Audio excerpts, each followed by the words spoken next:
Hi, it's Ryan and JJ, and we're at our house in Chiang Rai, Northern Thailand, and we're having some yard maintenance done today, and we're just gonna walk around and show you what that's entailing and give you an idea of how much it costs. My lovely wife, B, is filming this video, so thank you, B. And before we walk around, I just wanna give you an idea of how property measurements work in Thailand. It's not acres like the US or hectares like Europe. It's square meters, square wa, nagan, and then rai being the biggest. And so there's 4 square meters in a wa, there is 100 wa in a nagan, and there are 4 nagan in a rai. So a rai has 1,600 square meters. This property is 2 rai, 1 nagan, 68 wa. That converts to just about 1 acre. It's fully landscaped. And when we bought this property, there was a small lake. Most of it was actually water. And so 687 dump trucks later, we created our yard. And our yard needs maintenance. There's a lot of flowers. And once a month, we have a crew of 8 to 10 workers who come out. And that costs around 4,000 baht, so around 120, around $120. And they come out for a day, and they do all the big stuff once a month that I can't get to. Otherwise, I'm out here doing it myself. And let me show you around, and we'll see what they're doing right now.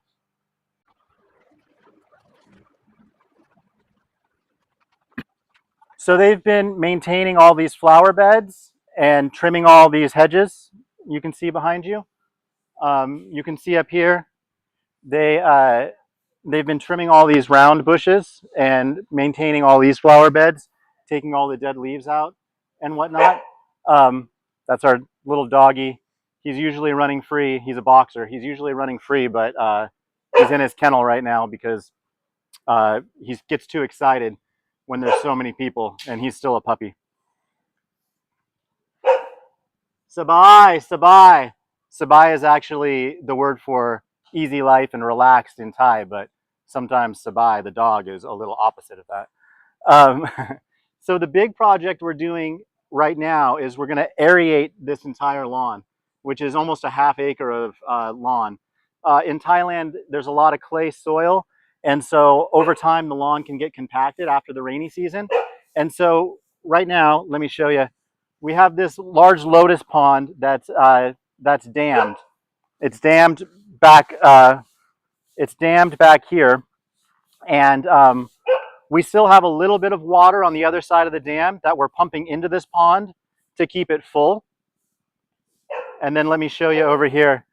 And then we have a like a 5-horse Honda motor that we're pumping water out of the lotus pond. So we're pumping water into the lotus pond, and we're pumping water out of the lotus pond to flood the lawn so that we can get the soil soft, so that we can use aeration tools.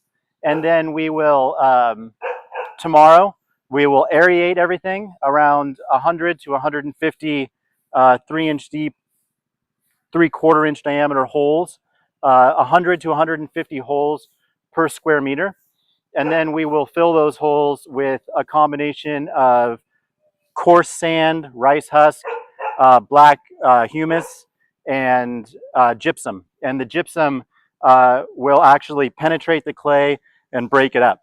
And we'll do that once a year so that the lawn can drain and be healthy. Recently, it's gotten compacted.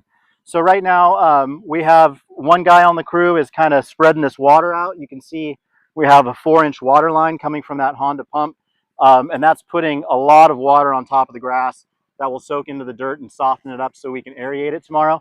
And these lovely ladies here are weeding the flower beds, and they're going to do that pretty much around the entire property. And as you can see, there's a lot of flower beds that need to be weeded. I cut the grass myself. It takes all day, and I cut it pretty short the other day so that we could aerate it. And so the maintenance that they do once a month generally doesn't include cutting the grass. I enjoy to do that myself. And so, yeah, that's about a full day, 5 hours to cut it and another couple hours to weed eat it. And I haven't weed eated the edges yet, but let's head over to the garden, and I'll show you what we have going on over there, and I'll show you the aeration tools. On the way, we can stop. We have some pump hose here, but this is a little fire pit feature that we have in our yard that we've really enjoyed. New Year's and in the evenings, we have a karaoke machine out on the pool patio, and we sit around the fire and we do karaoke. It's pretty fun. We have the neighbors over. All right. I don't know if we want to look at these. These fountains actually filter water. They're very deep at the bottom. They're 6 feet deep. There's another pond at the bottom, and they're actually designed to be able to farm catfish. This has a very deep natural bog filter in it. I haven't put any catfish in there yet, but we just kind of finished everything, and when things settle down, that might be something that I pick up.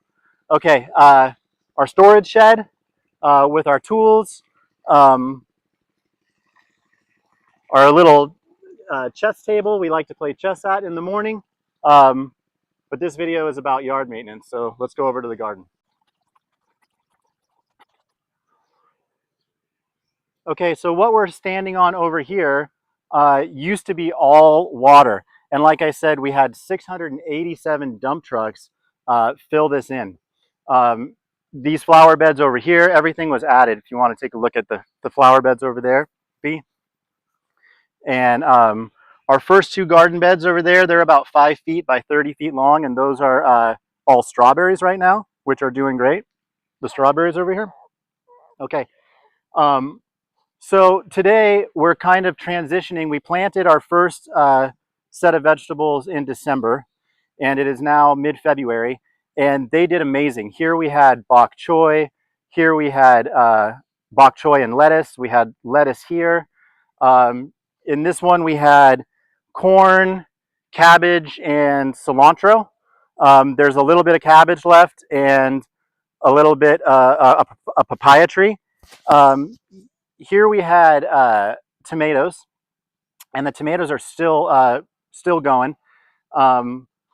Up until a couple days ago, we were getting buckets of tomatoes every day, and we are on like our 5th batch of spaghetti sauce, which our freezer is full of spaghetti sauce. So that's awesome. We try to preserve as much as we can. Last night we made a big jar of fermented cabbage, so we're going to be fermenting the rest of our cabbage, and we enjoy a lot of fermented vegetables that we eat throughout the year. We're showing you these beds right now because we're flipping them over, and we're going to start growing different crops for summer. It's going to be getting warmer, so we're going to be planting watermelon. We'll plant corn again. We're actually planting sweet potatoes, some more cilantro, some lemongrass. What else? We'll be planting some radishes again, some kale, different types of cabbage, different types of lettuce. And so the landscapers or the yard maintenance crew, they brought all the stuff to aerate the lawn. They brought coarse sand. They brought black humus. They brought rice husk. They brought gypsum, and they also brought bags of cow manure. And we are going to add that manure to the beds that are not still growing, and then we're going to replant. We had cucumbers in this bed, and they did absolutely amazing. We made many jars of pickles. We had zucchini, yellow squash. We are going to plant the cucumbers again. Cucumbers will grow again when it's warm. Back here we have pumpkins.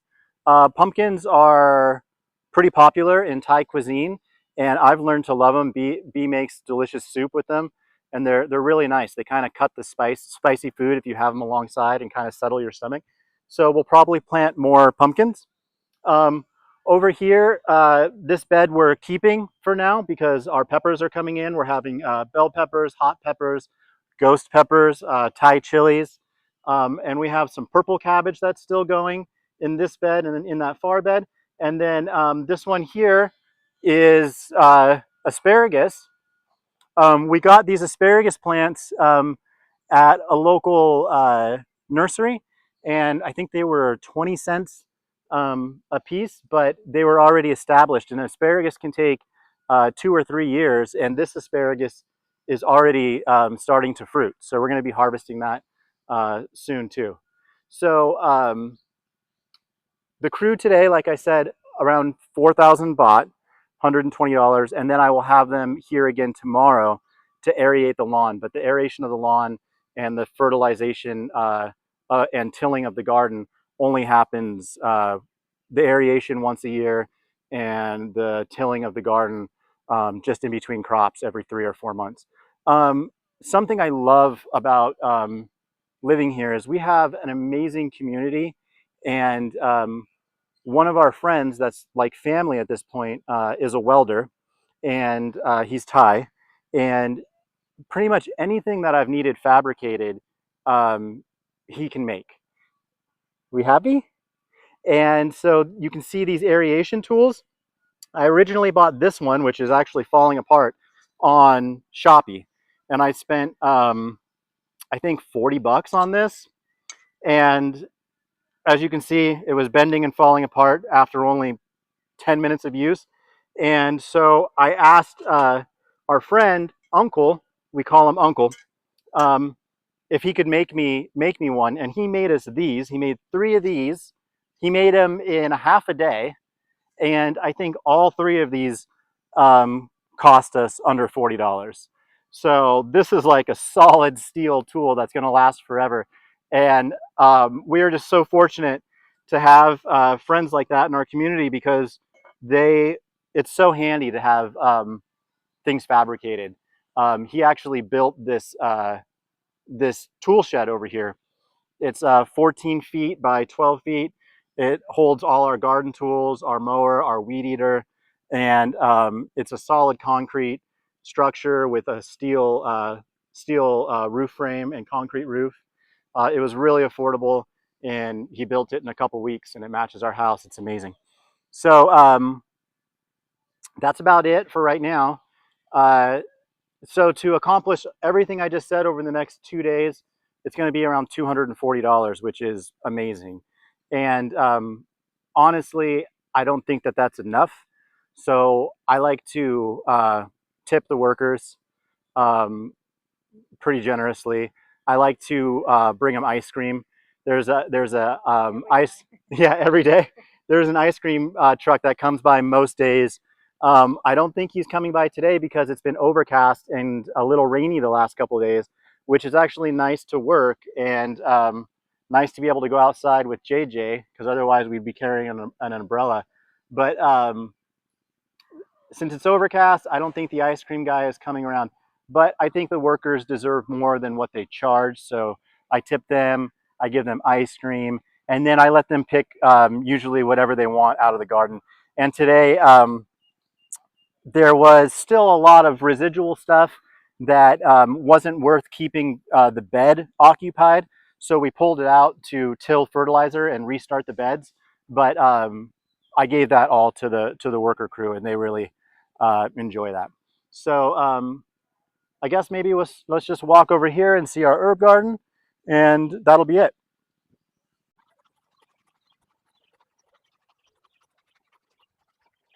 All right, here we have our herb garden, and it's nice where it's located because it's right outside of our kitchen. Um, Here we have 4 different types of mint. There we have Italian parsley and your regular traditional parsley. Some of these beds are a little empty because we pulled some stuff out. We had cilantro. We had literally hundreds of pounds of cilantro. We had truckloads of cilantro. It spread, we planted too much, and it kind of took over. So we pulled out the cilantro, which left some of these beds a little empty. We're going to plant some more herbs like basil and sage. We have some lemongrass, 2 different types of thyme and lemon thyme. We have some hot chilies, some dill, which I used to make our pickles, which turned out amazing. I also used some garlic that we grew here, and there's some green onions, some rosemary. Over there, we had some peas and some pumpkins. The pumpkins are about ready to harvest. The peas didn't do that great, but I'm going to replant the peas, and it's also time for string beans. So we're going to plant some string beans. Um, this is the gypsum and the amendments for the aeration of the lawn that they brought in, and then right outside our gate is a small dump truck load of sand and rice husk, which is really easy to schedule for delivery in Thailand and is pretty cheap. I think a dump truck of sand is maybe $12, so not much. And the gypsum, the rice husk, the black humus is also really, really affordable.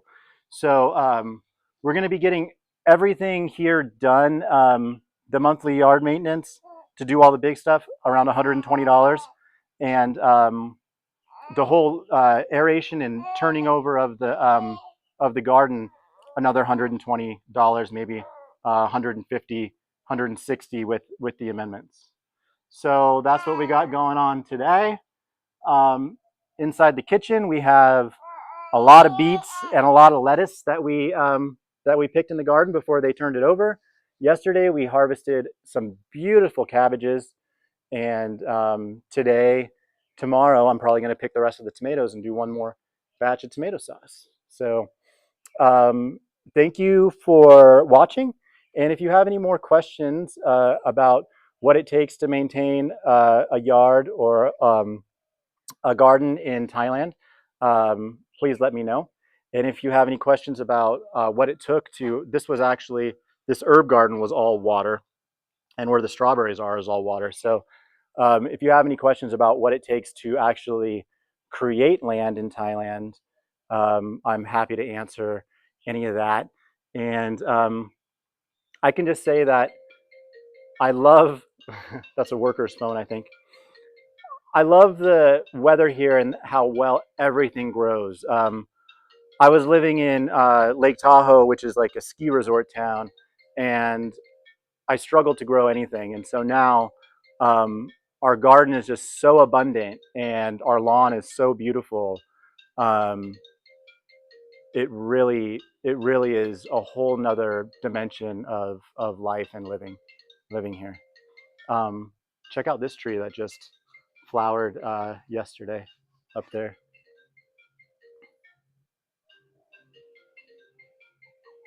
Okay, so let's say goodbye. Bye bye. Bye bye from Chiang Rai.